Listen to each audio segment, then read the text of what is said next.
108 स्वामी सोमेश्वरानंद गिरीजी महाराज यांच्या भव्य आणि दिव्य 15 वर्ष 3 महिने तप साधनेच्या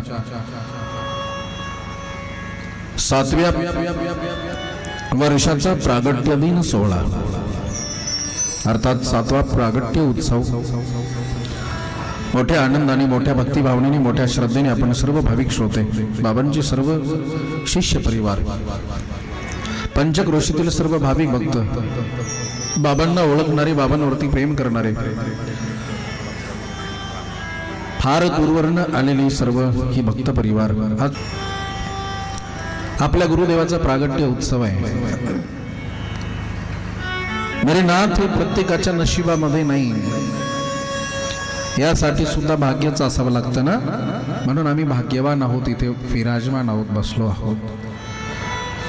सर्वात मोठं भाग्य बोलू, अरे जग क्वारंटाईन होतं, आखं जग क्वारंटाईन होतं, पण जगाच्या पाठीवर एकच स्थान स्वतंत्र होतं, ते म्हणजे माझ्या बाबांची शिवटेकडे. हा, सर्व जग क्वारंटाईन होतं, एकच स्थान मोकळं होतं, रिक्त होतं, ते म्हणजे शिवटेकडी.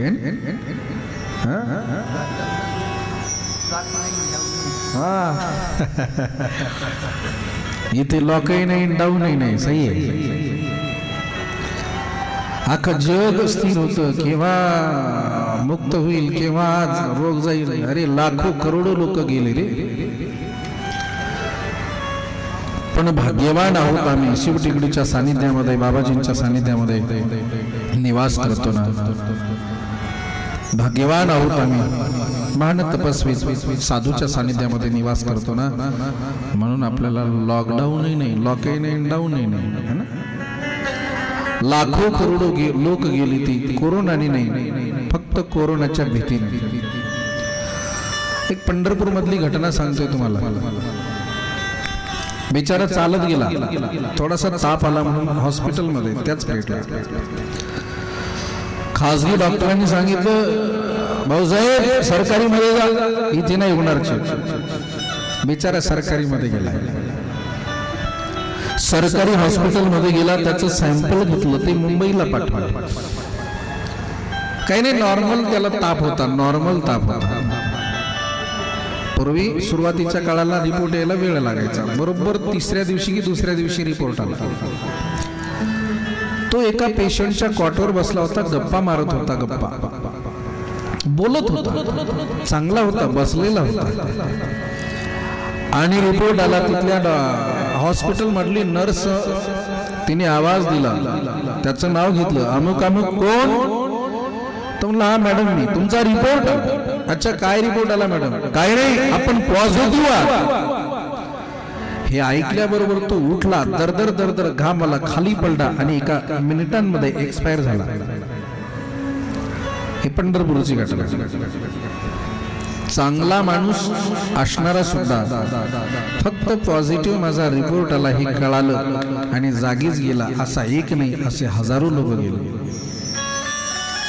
माझ्या जन्मभूमी मधला माणूस चालत दवाखान्यात गेला, परत त्याचं तोंड सुद्धा दिसलं नाही. साधारण आजारी होता, अरे चालत दवाखान्यात गेला, तिकडेच गेला, नाही आला वापस. म्हणून आम्ही काय भाग्यवान आहोत बोलू. अरे एवढं मोठं जगाच्या पाठीवर संकट होतं, या संकटातनं वाचलो आणि बाबाजींच्या सेवेमध्ये, सानिध्यामध्ये लागलो. हे सर्वात मोठी आपली उपलब्धी आहे. या पलीकडे काय पाहिजे. म्हणून मला सहज दिसलं, म्हणून मी 1-2 मिनिटात परत यासाठी घेतोय. महाराज एवढ्या मोठ्या जगावरती संकट आलं होतं, एवढ्या मोठ्या संकटामधून जगून वाचून आपण इथे बसलोय ना, यापेक्षा भाग्य काय पाहिजे. सर्वात मोठं भाग्य आहे. पण एक मला सांगायचं, याचा सदुपयोग करा. केवळ कॅमेरा समोर दिसला म्हणजे तोंड समोर करू नका. कॅमेरा समोर आला की लोक बरोबर फ्रेश चेहरा करतात, स्माइल देतात, बोलत हसतात, पण कॅमेरा चांगला आपण कॅप्चर व्हावं अशी मी ते बरीचशी लोक पाहतो. मला 7 वर्ष झाली इथे येऊ ना, 7 वर्ष. जोपर्यंत बाबाजी समोर आहे मागे पुढे फिरणार, मागे पुढे फिरणार. का? बाबाजींना दिसावं मी किती सेवा करतो,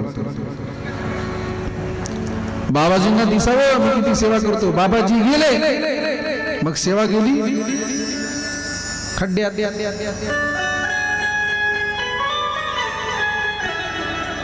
याला सेवा म्हणत नाही, याला डुप्लिकेट सेवा म्हणतात.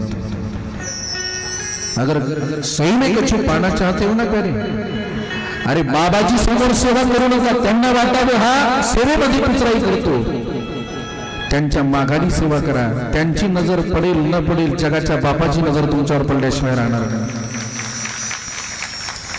बऱ्याचशा लोकांना पाहतो इथे, हे बघा मी इथला तुमच्या परिवारामधला आहे, माझा तो हक्क आहे. परिवारामधला आहे, माझा तो हक्क आहे. महाराष्ट्र डोक्यावर घेऊन नाचेल, नवल नाही. फक्त गुरुचा कृपेचा हात जरी पाठीवर पडला ना, महाराष्ट्र नाही जग डोक्यावर घेऊन नाचेल.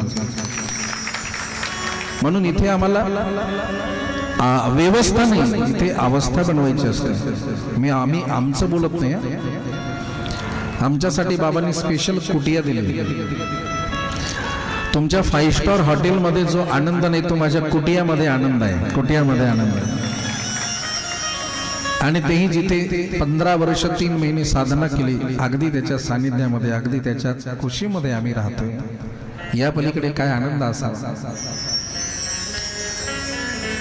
पण मायबाप एवढं मोठं आपल्याला साधन मिळालं, त्याचा व्यवस्थित वापर करा. केवळ सेवक म्हणून घेऊ नका. सेवक म्हणून आम्ही मिरवतो आणि कॅमेरा समोर आला तरच फक्त डुप्लिकेटपणा करतो. याला सेवा म्हणत नाही. मराठी भाषा आहे, मराठवाड्यामध्ये याला लुच्चा, गुळमट लुच्चा म्हणतात. गुळमट लुच्चा शिवी नाही आहे. बरेचसे लोक बाबा समोर असले की असे धावपळ करतील. बाबाजी निघून गेले मग निघले. असं करू नका. माझी एवढीच विनंती असेल. काल बाबाजी तुमच्या कानावर आहे नाही मला माहिती नाही, तो माझा अधिकार आहे, मी बोलतोय. सेवाधारी पोरं कोण आहेत रे? भगव्या कपड्यावाले. काल एक पंगत वाढली, बाबाजी निघून गेल्यानंतर त्या मातांना वाढायला सुद्धा कोणी नव्हतं. काय सेवाधारी म्हणून घेतात. अरे सेवा करायची असेल तर इमानदारीनं करा ना. केवळ फोटो पुरते, केवळ कॅमेरा पुरते सेवा नका करू. बाबाजी समोर असले म्हणजे पळापळी करायची, बाबाजी गेले म्हणजे सेवा संपवायची नाही. असं वाटतं तुम्हाला आम्ही आहो म्हणून बाबाजीची शिवटेकडी आहे, बाबाजी आहे. अरे लाखों करोड़ों लोग चरणावरती लोळण घेतात. आम्ही हम किस झाड़ की पत्ती है, भगवान ने अगर चाहा तो खुद भगवान संतों के द्वार आकर सेवा देते. प्यारे माझ्या नाथ बाबाच्या दारामध्ये 36 वर्ष माझ्या जगाच्या बापांनी सेवा केली. जगाच्या बापांनी 36 वर्ष 36 वर्ष सेवा केली जगाच्या बापांनी. साधूच्या दरबारामध्ये केलेली सेवा कधी वायाला जात नाही. आणि इथे केलेले नाटक कधी फलद्रूप होत नाही. माझे वाक्य व्यवस्थित आहे का? कळेल आपल्याला. माझा तुम्हाला राग आला तरी चालेल. मी इथे काही तुमच्यावरती इम्प्रेशन टाकावं यासाठी कथा करत नाही. मी इथे सेवा करायला येतो. आम्हाला फक्त इथे सेवा हवी आहे. नाही तुम्हाला कथा ऐकायची तर आम्ही झाडू मारू. तुम्हाला काहीतरी चांगल्या 4 हिताच्या गोष्टी नक्कीच देऊन जाऊ. तुम्ही जर केवळ बाबांसमोर बाबांनी चांगलं म्हणावं म्हणून सेवा करत असाल तर याला सेवा म्हणत नाही. बाबा गेल्यानंतर सेवा सोडून द्यायची ही खरी सेवा नाही. अरे खरी सेवा जर असेल, खरी ज्याची सेवा त्याच्या भय काय जीवा, ज्याची खरी सेवा आहे ना त्याच्यावरती जगाच्या बापाची नजर पडेल, वेळ लागणार नाही. आणि जो डुप्लिकेटपणा करतो त्याच्या पदरात काहीच पडणार नाही. हे माझं वाक्य लिहून घ्या. डुप्लिकेटपणा असेल तर ते डुप्लिकेटच पेमेंटही मिळेल ना. खरी सेवा असेल तर खरं पेमेंट माझा देव देईल. त्यामुळे ते सेवा महत्वाची आहे. बस मला जे जाणवलं ते मी बोललोय. अगर सही में समाधान चाहते हो, सुख चाहते हो तो सही में साधू की सेवा करो. नाही तर मग सुखाची सूजच येईल आपल्याला. बाकी काही पदरात पडणार नाही. प्रेमाने बोला राधे राधे. ज्याने ज्याने डुप्लिकेटपणा केला त्यांचं काय झालं? वैभव महाराज म्हणून आयुष्यभर डुप्लिकेटपणा करायचं नाही हा. जेवढी सेवा करायची तेवढी इमानदारीनंच करायची. आणि ज्या दिवशी वाटेल आम्हाला सेवा करणं आता शक्य नाही, बाबाजींना प्रणाम करायचं, सांगायचं बाबाजी अब हम सेवा नहीं करना चाहते, आम्ही मेवा चाहिए. मेवा पण मिळेल. जोपर्यंत करायचे तोपर्यंत इमानदारीने मोठ्या प्रेमाने